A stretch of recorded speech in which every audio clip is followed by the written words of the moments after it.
Duhet ta fikim dushin apo ta mbajmë ndezur? Eksperti zbulon si të kurseni energji. Dilema e përhershme çdo familje është: a të fikim ose të lëmë vazhdimisht bolierin të ndezur në mënyrë që të shpenzojmë më pak rrymë?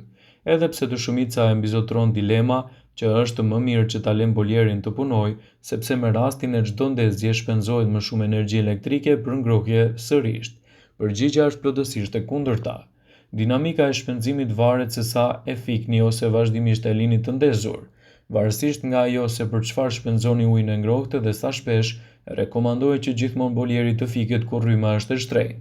Për shembull, në disa vende të Europës, ku rryma është më e shtrenjtë gjatë ditës, këshillohet ta mbani ndezur gjatë natës dhe të kryeni nevojat tuaja në këto orare, për të evituar gjithashtu edhe shpenzimin e tepërt të parave. Vëmendje: informacionet në këtë video kanë për qëllim që të plotësojnë, të mos zvendësojnë këshillat nga mjeku juaj ose ofruesi